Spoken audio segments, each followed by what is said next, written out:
এই রেভলিউশনটা সাধারণ শিক্ষার্থীদের এটা ক্ষোভের বহিঃপ্রকাশ। ক্ষোভের বহিঃপ্রকাশ যে ওই সিস্টেমটাই ভুল ছিল, ওই সিস্টেমটাকে ভুল প্রমাণিত করার জন্য হচ্ছে শিবিরকে ভোট দিচ্ছে। আমাদের পার্শ্ববর্তী দেশ থেকে যে এই সাম্প্রদায়িক দ্বন্দ্বটা আছে ওটা কিন্তু আমাদের গায়ে এসে লাগছে। শিবিরের বিজয় এটা 1 বছর আগে কিন্তু একটা সাধারণ শিক্ষার্থী হিসেবে আমার কাছে এটা বিয়ন্ড ইমাজিনেশন ছিল যে এটা এরকম কিছু একটা হইতে পারে। বাট এটা হচ্ছে একটা একটা অভূতপূর্ণ এবং একটা মানে আপনার কি বলে রেভলিউশনে একটা একটা ডিসিশন আসছে।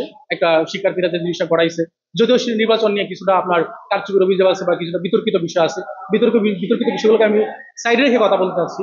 বিষয়টা হচ্ছে এই যে শিবিরের যে রেভলিউশনটা ঘটলো এটা কিন্তু শিবিরের জন্য না। এই রেভলিউশনটা সাধারণ শিক্ষার্থীদের এটা ক্ষোভের বহিঃপ্রকাশ। ক্ষোভের বহিঃপ্রকাশ।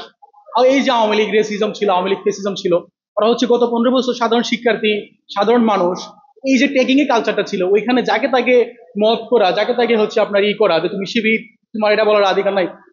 সে যদি শিবির হয়েও থাকতো তো ওই সময় আওয়ামী লীগ কিন্তু তাকে তুমি শিবির তা বলে তাকে মারা বৈধতা আওয়ামী লীগ দিতে পারে না। ওই যে একটা বৈধতা দিয়ে দিচ্ছে, এখান থেকে সাধারণ শিক্ষার্থীদের একটা খুব ছিল যে ওই সিস্টেমটাই ভুল ছিল, ওই সিস্টেমটাকে ভুল প্রমাণিত করার জন্য হচ্ছে শিবিরকে ভোট দিচ্ছে। এখানে এমন না যে সবাই শিবির, সবাই আইডিওলজিক্যালি শিবিরকে সাবস্ক্রাইব করে। আমি আমি এখানে দেখি না যারা শিবিরকে ভোট দিচ্ছে মানে খুবই নগণ্য মানুষ শিবিরকে আইডিওলজিক্যালি সাবস্ক্রাইব করে।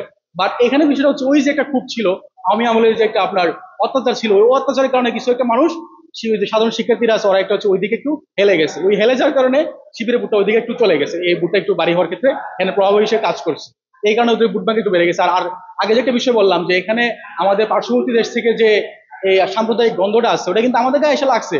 এখানে সাধারণ শিক্ষার্থী সে সাম্প্রদায়িক ভাবে একটু ইনফ্লুয়েন্স হয়েছে, সে জানে না সে সাম্প্রদায়িক, সে ওই যে ভারতে একটা মুসলিমের উপর অত্যাচার হচ্ছে তার মনের মধ্যে যে একটা তৌহিদি একটা অবস্থা আছে এটা হুট করে জাগ্রত হয়েছে, জানেই না।